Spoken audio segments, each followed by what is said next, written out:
We have all heard of the myths and the legends of our history.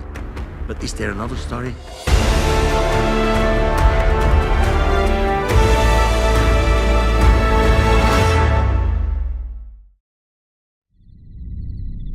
Mixed creatures, that's a phenomenon, but a phenomenon which once was reality. What is a mixed creature? Everyone at least knows one mixed creature, the Sphinx before the Great Pyramid.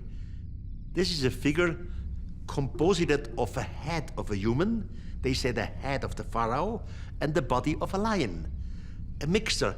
In mythology, they tell us, well, it's symbolically, because the head of the pharaoh symbolizes the intelligence, and the lion body symbolizes the force, the power of it. But I'm completely of a different opinion.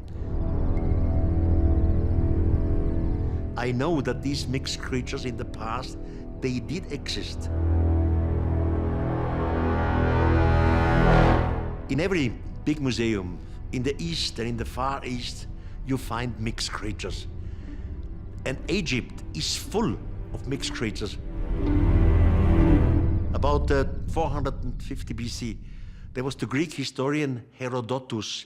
He was in Egypt, and he writes in the second book of history, he writes that he was in Thebes.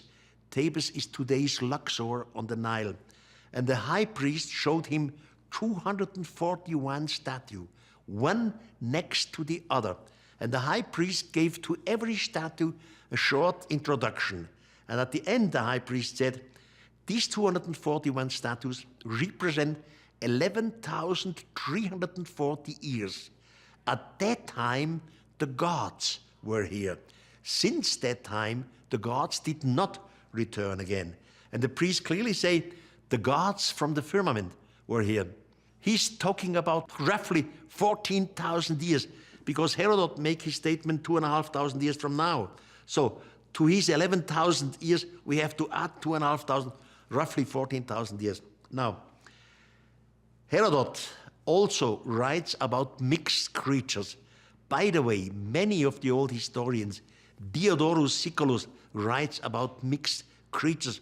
Strabon writes about mixed creatures. Then we have an old Egyptian writer, and his name was Manetho. Now, Manetho's writings practically do not exist anymore, only a few pages. But 2,000 years ago, they were existing. Then we had the father of the church. His name was Eusebius. And Eusebius took out of Manetho's writing, and in a full page, he says, when the gods were here, the gods from heaven, they created mixed creature. And he comes up and tells what sort of mixed creature. Not only the Sphinx, the head of a human and the body of a lion. He says they made mixed creatures with the upper part of the body was human, and the lower part was a horse, which means the centaur. All these things, Eusebius, quoting Manetho, said the gods made all this. And of course I have asked myself, why, for my goodness, should extraterrestrials make mixed creatures? What's the idea? It also makes no sense. Oh yes, it makes sense. 6, 5, all 3 engines up and burning. 2, 1, 0, and You know, when an intelligent society is able to make space travel, they will, of course, not only visit one planet. There are other planets out there. There are planets maybe are closer to the sun than the Earth. Other planets are far away from the sun. That means it is hotter or it is colder. Some planets may be bigger than the Earth. That means you need more gravity to survive there, stronger muscles. Other planets are smaller, like on our moon, you can jump an 8 or 10 meter jump. So there are different planets. Now, for different planets, you need different animals, different creatures. Now, the extraterrestrials, they simply saw on our planet, for example, a crocodile. This crocodile on the Nile was lying there, and it was very hot, but the hot did not harm the skin of the crocodile. And they realized, for example, a lion. The lion was attacking a gazelle with his power. Now they said, why don't we mix this heat-resisting skin of the one animal with the power, the muscles of the other animal for another planet. So they made mixed creatures. Now, if you make mixed creatures, you can only do it by genetics. Now, our forefathers from thousands of years ago, they knew nothing about genetics. So if you can prove that mixed creatures did exist, you know exactly that there is high genetic knowledge behind it. And only the gods, the extraterrestrials, had this knowledge. And of course, in the meantime, you can prove that there were mixed creatures. Our so-called gods were the first genetic engineers on this planet. They had the capabilities to perform genetic experiments. They could perform genetic mutations, and thus they created these mixed creatures.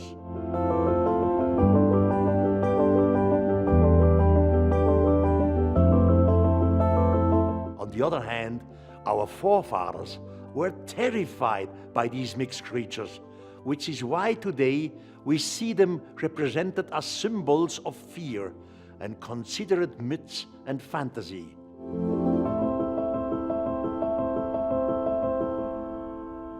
The so-called gods, the extraterrestrials, they behave themselves like ethnologists would do. They studied a few tribes, they learned a little something, and one day they disappeared again. When they disappeared, some of the mixed creatures were still there, still alive. Now, the humans were afraid of the mixed creatures. They were not allowed to kill the mixed creatures, so they waited until the mixed creatures died out by itself. So you ask, why are there no mixed creatures today? They simply died out. Roughly 200 years ago, a young Frenchman came to Egypt. His name was Auguste Mariette. And exactly at that time, another Frenchman learned how to translate the hieroglyphics. So Auguste Mariette was able to read hieroglyphics.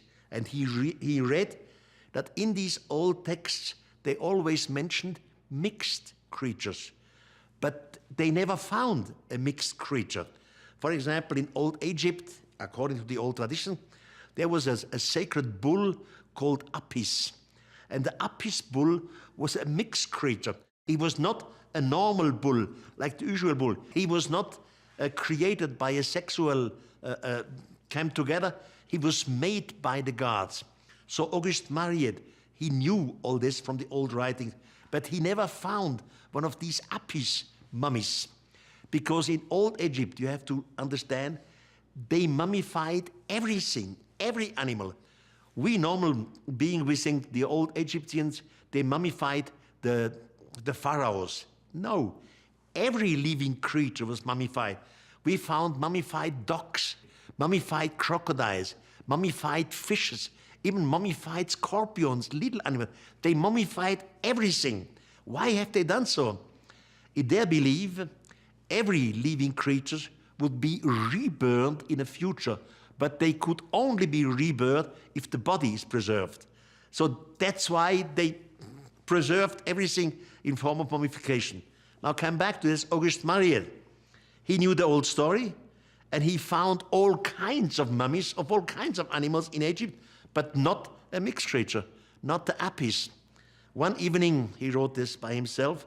He was a little drunken, and the next morning he was out in Saqqara. Saqqara in Egypt is a place where the step pyramid exists. And he simply fall over a stone on the ground. When he's standing up and pushed the dust away from his clothes and from the stone, he could read the word Apis. He said, Apis? That was one of these mixed creatures. Are there maybe Apis creatures here? Now, at that time, Auguste Mariette was not working like an archaeologist would do today, you know, very careful. And so now he simply used dynamite.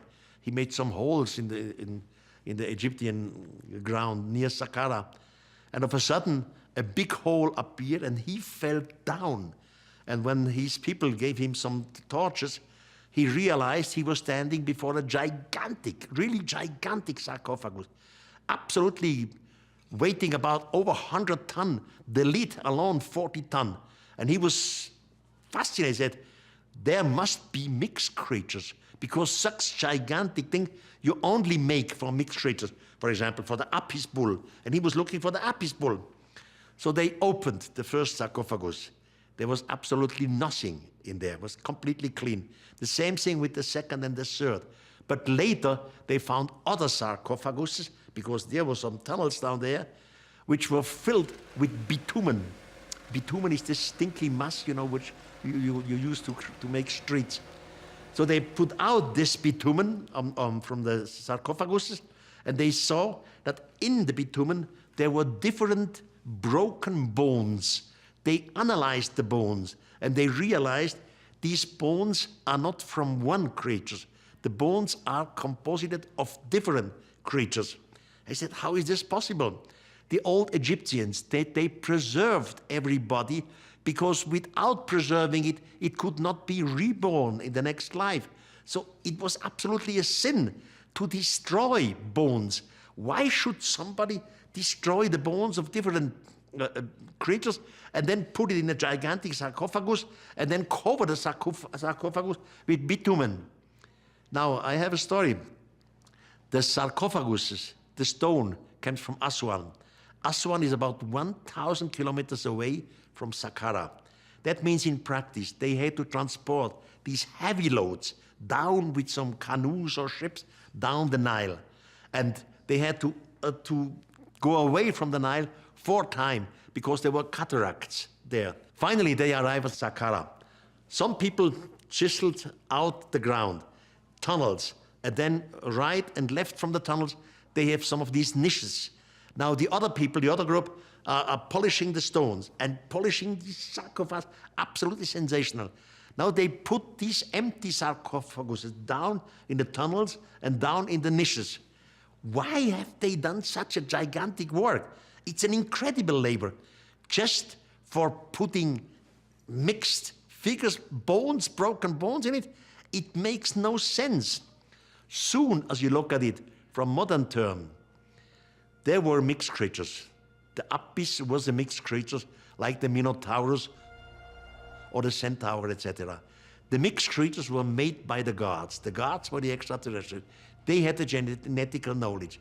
Now, the gods order to the humans, you are not allowed to chase, to kill some of these mixed creatures, because they want to observe them. The god disappeared one day. The mixed creatures were still there. Now the humans were still afraid of the mixed creatures. They waited until the mixed creatures died on a natural way. Now they were dead. And now they made gigantic sarcophaguses, the stones from Aswan, underground tunnels. They broke the stone, the bones of the mixed creatures. They put it into these gigantic sarcophaguses, covered it with bitumen, liquid bitumen. Bitumen, when it's hot, it stinks terribly, you can use it, and put a lid of 40 tons of it. It was not the reburn, it was the contrary. These monsters should never be reborn again. That's why the gigantic sarcophagus. So today, if we simply take one bone, our genetics are so fantastic in their knowledge, they could easily prove that this is not the normal DNA of a creature. It was easy to prove that it is the product of a genetical design. It's mixed creatures. The problem is just now genetic will do the job. I know one of the genetics who said, Erich, I will do the job, but once, when he came to the result, here we have the product of a mixed creature, he could never go to public. Why not? The time is not ripe. His colleagues would block him. We say, what are you doing here? This is impossible in our time. You cannot come with mixed creatures. As soon as you have mixed creatures, you prove extraterrestrials, because only the extraterrestrials had the knowledge in genetics. And so the story ends.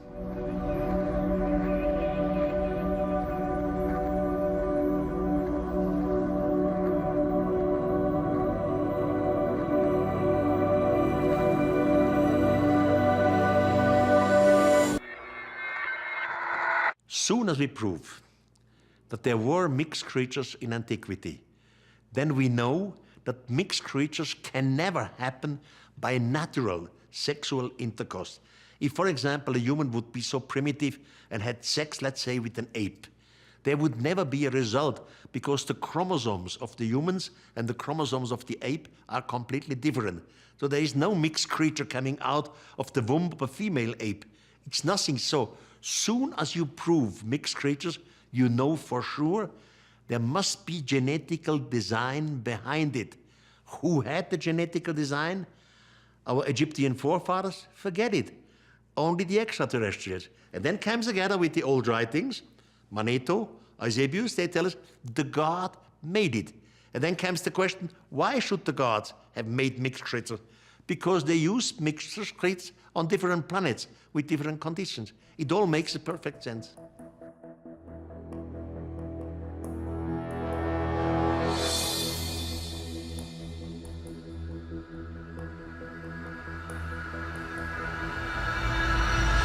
In old Sumer, there were tablets found, and on these tablets you see beings which in archaeology they called winged gods or winged geniuses.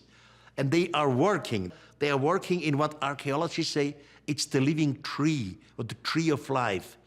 If we look with today's eyes, we see it has nothing to do with the tree of life.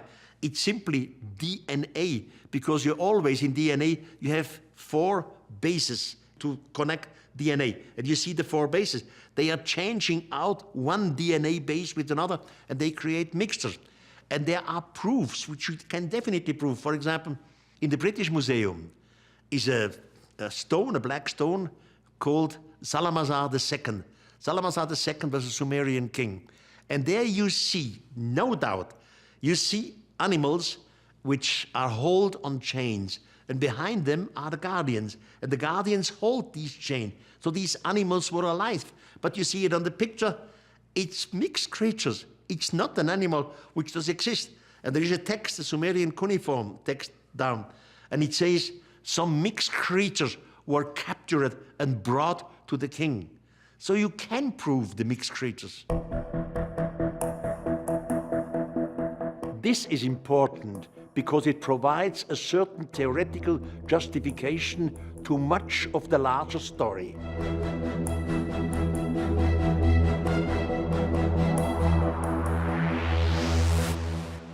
When Herodotus was up there in Egypt around 450 BC, he was also in Thebes, which is today's Luxor.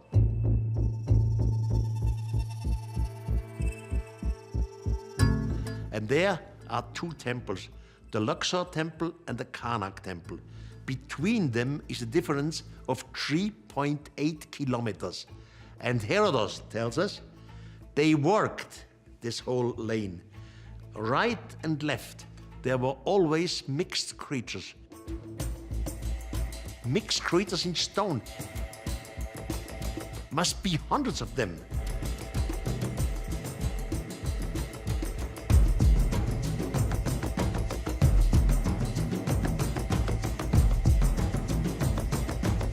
Today, we only have a few left of this avenida, this fantastic street between the 2 temples, flanked right and left with mixed creatures. Today, everything is possible by genetics. Every impossibility is possible today. You know, some 2 or 3 years ago, to make or to create a mixed creature would be something very, very complicated. And it is not allowed, it is forbidden, because it's morally and ethically not allowed to create mixed creatures. But today's every genetic know how you can do it.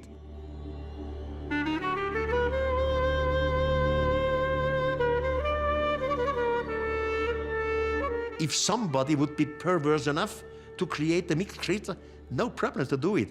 But it is not allowed in none of the states by law, so they cannot do it.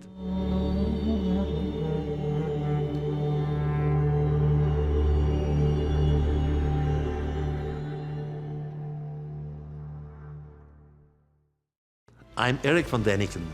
Join me next time on Beyond the Legends.